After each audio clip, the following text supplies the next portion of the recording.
Okay, back with another solve of this month's Road to Las Vegas case. This was quite an easy one, so beginner friendly, although sometimes those can be tricky because loads of people end up getting full score, and if you make one tiny mistake you can lose like 50 places on the rankings. But definitely a more approachable case, and it's the first full score case we've had this whole year so far. So essentially we're going around different countries collecting scarves, and we have kind of the colours on the scarves here. Most of the questions we can see the scarves are going to be denoted like this in mostly all the questions, which is just all of these letters added together. So let's get into it, and the first thing I'll do is just create a concat of all of these letters, which I think is what most people did who solved this. Let's then do some of these bonuses. So there's one city that has more scarves than any other, so for this one we can say at most of the cities, which is one of my lambdas. It gives us Budapest. Because this will be a short video, I'll probably just explain my lambdas. So most of is just giving me, I can take any array, so let's say I take these numbers as well. It's going to give me every single thing in that array in the first column, and then how many there are in the second column. So the way I've done that underneath is just to do a group by, and then I've done two cols whatever my array is. So let's say we group by this, and we take the same range, and then we say rows, comma, comma, comma, minus 2. That is exactly what that lambda is underneath. So quite simple and still quite quick to do it without the lambda, but it's just nice to have. Then the next question is which scarf has appeared most times across all this data. So for that, I can say most of case questions, which will give me a list of all of the most common things in these case questions. So the answer is this one, that's the most appeared scarf. So all I'm doing for my case questions lambda is I'm saying filter all of the stuff out here for where column B is a number. So I say is number, and what that's going to do is it's basically going to ignore the examples and only pull out the information for the game numbers. So that's my case questions lambda, if you like. So we'll see all of those there. And then you've seen what the most of one is already, which will ignore errors. Okay, most of the scarves are symmetrical. How many are not symmetric? So for it to be symmetrical, I just need to type and, so this equals this, so the two ends are the same, the next two in are the same, the next two in are the same, and the next two are the same. Obviously the middle doesn't matter. So that's going to tell me if it's a symmetrical scarf. So I want not symmetrical, so I wrap that in not, and then I want to add all the ones where that's true. So if I wrap it in minus minus, it will convert the falses and trues into zeros and ones. So the sum of those down here is 14. So that's 14. And then which city has the most white colour elements across all its scarves? So I'll just say count if this is white. And then again, a bit like the most of lambdas, all we need to do then is a group by. Alternatively, you could do a pivot table if you're more comfortable with those. So the row fields will be the cities, this are the values, we want sum, and then comma, comma, comma, minus 2, just to get it ordered by the second column. So we have the highest one at the top. So that would be Lisbon. And I will come back to this last one later when we've done some questions. So let's just clean up a little bit here and get on to question 1. So this is just asking which city the scarf is from. So simple X look up these in the cities and give me, or in the scarf, sorry, and give me the cities. Now level 2, this one's actually a little tricky. So you're given coordinates for the cities the scarves are in, and you want the straight line distance between them. You're always starting from Vienna, so you can type those coordinates in up the top here. Now what I did in the real thing was I pulled out the scarf from here and I picked those coordinates, then did the absolute value difference between those two. So I did that minus that, and then I did the square of each of these, sum them together and square root them. Now a little trick there, if you ever need to do that, you can say sum square of these, and what that will do is it will give you it will square each of them and add them together. It also doesn't matter if these numbers are negative, because when you square a negative number it becomes positive, so you can ignore that, and then you can just square root that to get the answer. There you go, so we have 761, and you just need to times it by 100, times 100. And in the real thing, and then round it, in the real thing what I did is I turned this basically into a quick lambda called scarf distance, and I put the rounding in there as well. So I had round like that, and this actually messed me up because later on the next question you're calculating the minimum distance between 3 different scarves. You know, what's the cheapest, quickest route you can do to collect those 3 scarves, and you're supposed to round at the end. Because I was rounding in the interim calculations, I actually missed 5 of these questions off here, and that really took me down in the rankings. Although I did still qualify on this case, so I'm happy with my performance. Now, those that approach this question a bit smarter than me, and the way I'll show you now, is to notice that these are basically, could be cell addresses like row and columns, right? So most people have distance lambdas now to calculate distance, and the distance lambda is exactly what I just showed you basically. So I can say address, this is the row, this is the column, and relative references. So we have the address of all the cells if these were laid out on kind of an Excel grid. And then what we can do is, if we just put our start location in manually up here again, what we can do is say, whoops, equals distance. So this is a lambda I have that takes a start cell and an end cell, which is going to be xlookup this in here and give me that cell address. And then I have optional arguments here to do straight line distance, no diagonals, or Pythagorean distance. And all that lambda is doing is exactly what I just showed you with the manual way. When I call this 2 here, if I call 1, it's just giving me the row and column difference added together. Otherwise, if diagonals are allowed, it would be giving me the maximum of the row and column distance.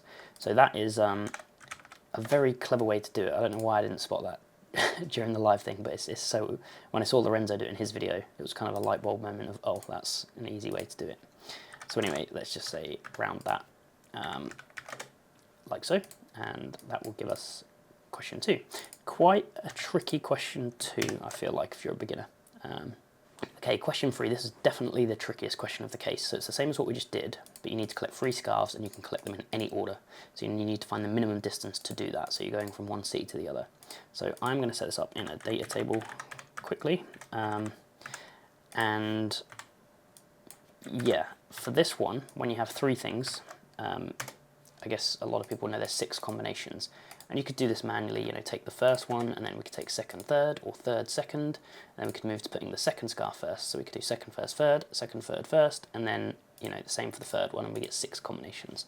So there is a lambda for this one. Most people use Bo's one. I've adapted that slightly so that I can just put in the things I want, and then how many I want to choose. So I want all 3 of them, and it will give me all of the possible orders. So there's those 6 orders. I know the starting city is Vienna here, so let's just put that in here. And I want to convert these actually to addresses. So let's xlookup all of those in this scarves table, give me the address. So that's what we have. And then what I want to do is calculate the distance. So again, I can use that distance lambda, start cell, end cell, 2 to get Pythagorean distance, drag that across, and then we want to sum them up and find the minimum and times by 100. So let's do minimum of those times 100.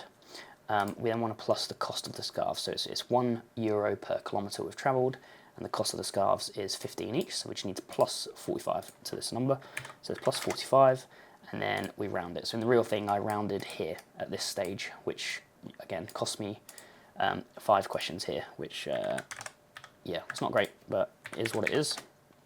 So that's our answer that matches the example. Then we can just put these in and do it as a data table.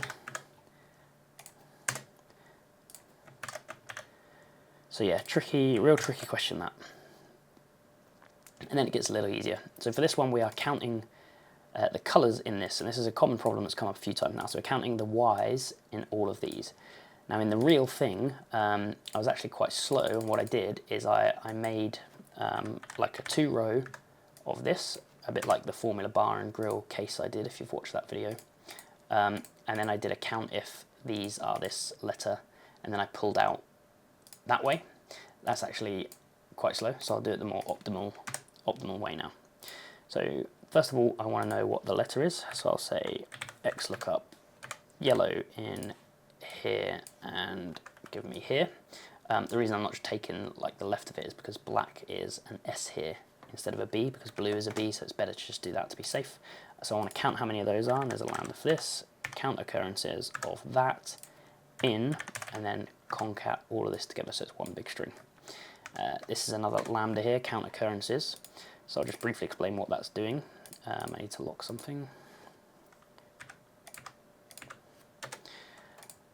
Okay, so count occurrences is saying take the length of something, so take the length of this, and then minus the length of, substitute that, the old text is a y, and the new text is nothing. So I'm saying take the y out of this. So you can see there's two y's in this cell here, one in the end, one in the start. So if I substitute y for nothing, this shrinks by 2 characters. So quite a common problem that comes up, so that count occurrences lambda is doing exactly that under the hood. Now we want to manufacture all scarves for a specific city, so it's exactly the same thing, but instead of concating, you know, a string here, I actually want to concat a filter. So filter this, all the scarves where the city is our given city. And that hasn't worked because I haven't put an equals. The common problem, I get used to sum ifs and so on where, you know, you put a comma and then filter you put an equals. I sometimes mess up and get that wrong. Anyway, there we go, that's that. Manufacturing scarves. So now we need to count all of the letters here and then do a cost per element. So again, in my original thing, I added these to the table. I could then just put the cost above them and multiply them through. It's actually much quicker to do something like this. So count occurrences of all of these, because you can do them all at the same time, in concat. Let's do concat of these. And what you'll see is that spills out an array, so we know how many of each colour there are.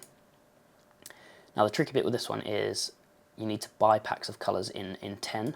So if we need 11 of something, we need to buy 2 packs, so we need to buy 20. So we actually want to round this up to the nearest 10.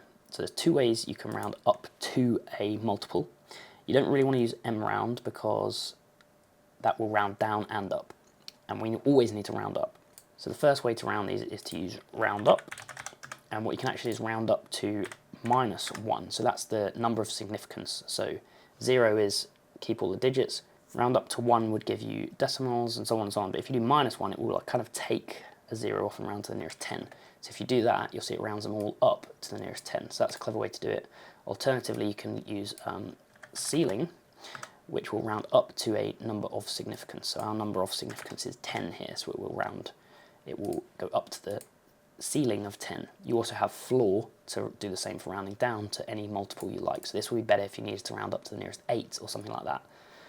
If you use actual round up formula and do the -1 trick like I just showed, that's only going to give you tens, then hundreds, then thousands, then so on. So I guess ceiling is a little more flexible.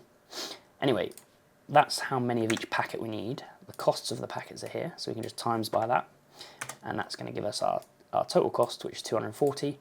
The scarves are 200 each, so 5 times 200 is 1,000. So we need to sum those together and plus 1,000. So sum that plus 1,000, and I'm off by 40 here. Why is that? Because I've put round instead of round up, so I need to be careful there.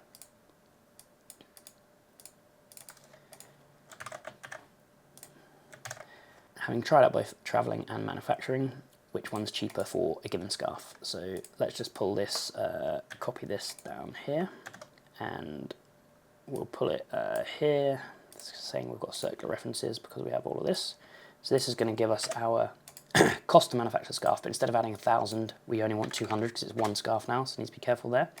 So this looks like our answer, but we also need to check if travelling to get them is better. So again, we'll do our distance thing. Start cell, we had it up here somewhere, so let's just put that in. Well, it's way up here. Our end cell is xlookup scarf in here, give me this. and we want Pythagorean distance. Let's also times by 100, and we also need to plus 15 for the cost of the scarf. Again, tricky not to miss those little things, I guess, but... And that one is just round. There we go. And then we want the minimum of those, so let's just pull that down here. And then we can do equals minimum of these two. And then we have one more bonus question, which is how much does it cost to manufacture all scarves?